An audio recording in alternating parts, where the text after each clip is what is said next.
Mrs. November's Dinner Party by Agnes Carr.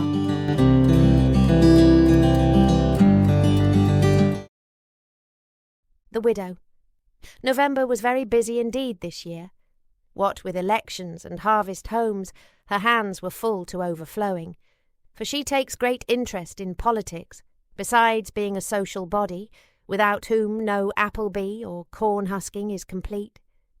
Still, worn out as she was, when her 30 sons and daughters clustered round and begged that they might have their usual family dinner on Thanksgiving Day, she could not find it in her hospitable heart to refuse, and immediately invitations were sent to her 11 brothers and sisters, old Father Time and Mother Year, to come with all their families and celebrate the great American holiday.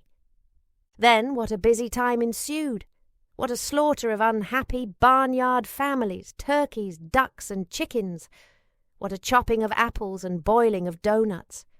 What a picking of raisins and rolling of pie crust, until every nook and corner of the immense storeroom was stocked with savoury mince and toothsome pumpkin pies, while so great was the confusion that even the stolid red-hued servant, Indian Summer, lost his head, and smoked so continually he always appeared surrounded by a blue mist as he piled logs upon the great bonfires in the yard until they lighted up the whole country for miles around. But at length all was ready. The happy days had come, and all the little Novembers, in their best bib and tucker, were seated in a row, awaiting the arrival of their uncles, aunts and cousins, while their mother, in russet-brown silk, trimmed with misty lace, looked them over, straightening Guy Fawkes's collar, tying Thanksgiving's neck ribbon, and settling a dispute between 2 little presidential candidates as to which should sit at the head of the table. Soon a merry clashing of bells, blowing of horns and mingling of voices were heard outside, sleighs and carriages dashed up to the door, and in came, just in season, Grandpa Time, with Grandma Year leaning on his arm, followed by all their children and grandchildren, and were warmly welcomed by the hostess and her family. "Oh, how glad I am we could all come today," said Mr. January, in his crisp, clear tones, throwing off his great fur coat and rushing to the blazing fire.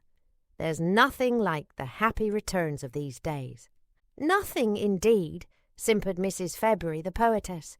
"If I had had time, I should have composed some verses for the occasion, but my son Valentine has brought a sugar heart with a sweet sentiment on it to his cousin Thanksgiving. I, too, have taken the liberty of bringing a sort of adopted child of mine, young Leap Year, who makes us a visit every 4 years. He is very welcome, I'm sure," said Mrs. November, patting Leap Year kindly on the head. "And, Sister March, how have you been since we last met?" "Oh, we have had the north, south, east, and west winds all at our house, and they have kept things breezy, I assure you. But I really feared we should not get here today. For when we came to dress, I found nearly everything we had was lent, so that must account for our shabby appearance." "He, tittered little April Fool. "What a sell!" And he shook until the bells on his cap rang, at which his father ceased for a moment showering kisses on his nieces and nephews, and boxed his ears for his rudeness. "Oh, Aunt May, do tell us a story," clamoured the younger children, and dragging her into a corner, she was soon deep in such a moving tale that they were all melted to tears, especially the little Aprils, who cry very easily. Meanwhile, Mrs. June, assisted by her youngest daughter, a sweet girl graduate, just from school, was engaged in decking the apartment with roses and lilies and other fragrant flowers that she had brought from her extensive gardens and conservatories, until the room was a perfect bower of sweetness and beauty, while Mr. July draped the walls with flags and banners, lighted the candles, and showed off the tricks of his pet eagle, Yankee Doodle, to the great delight of the little ones.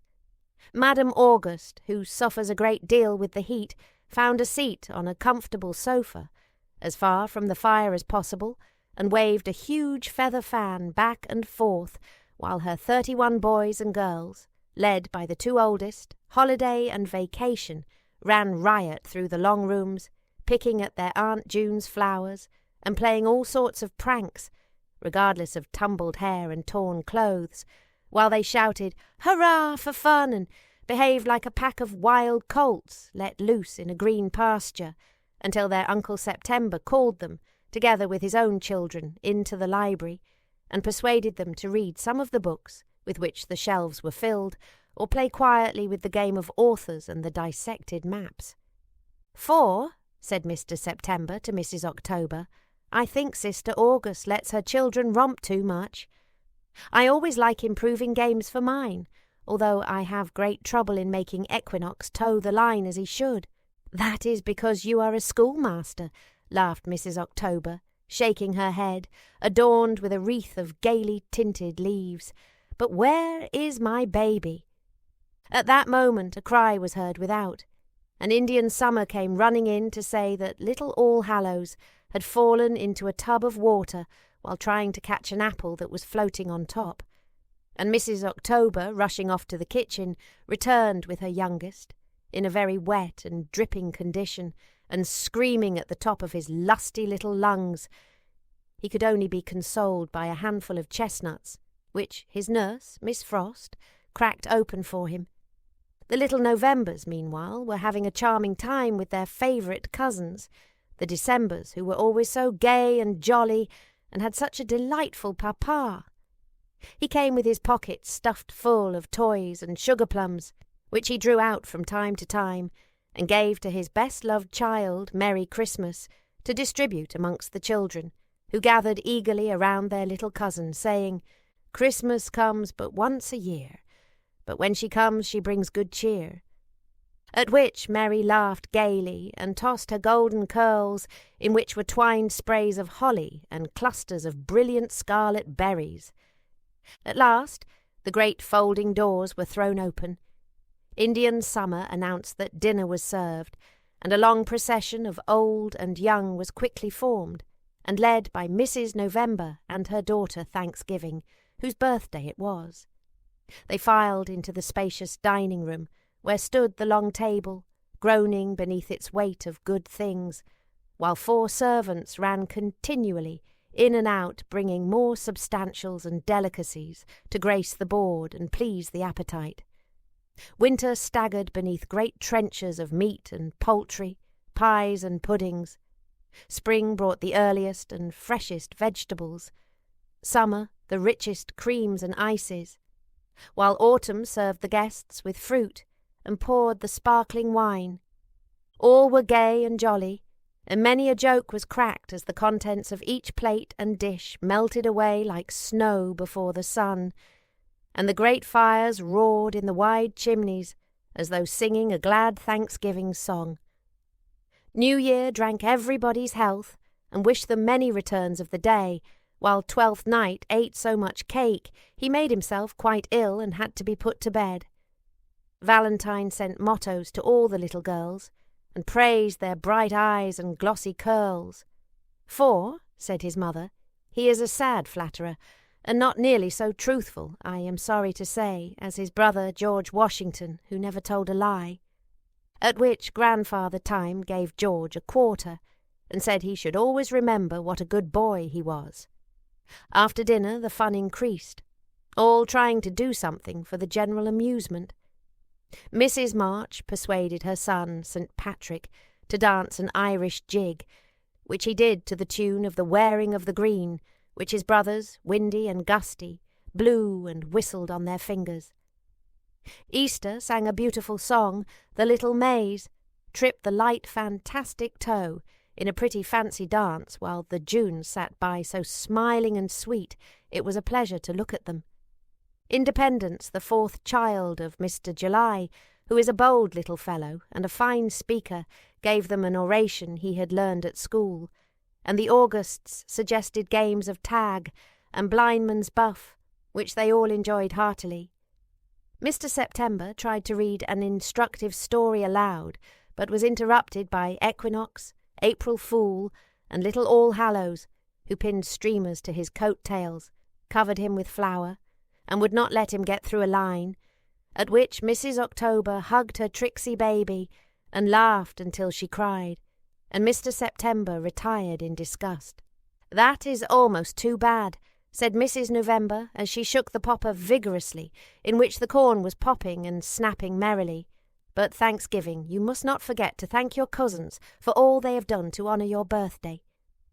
At which the demure little maiden went round to each one, and returned her thanks in such a charming way it was quite captivating.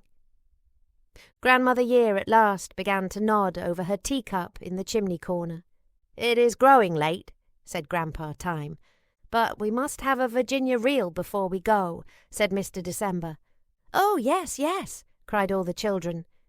Merry Christmas played a lively air on the piano, and old and young took their positions on the polished floor, with Grandpa and Grandma at the head. Midsummer danced with Happy New Year, June's commencement with August's holiday, Leap Year with May Day, and all went merry as a marriage bell. The fun was at its height when suddenly the clock in the corner struck 12. Grandma Year motioned all to stop, and Grandfather Time, bowing his head, said softly, "Hark! My children, Thanksgiving Day is ended."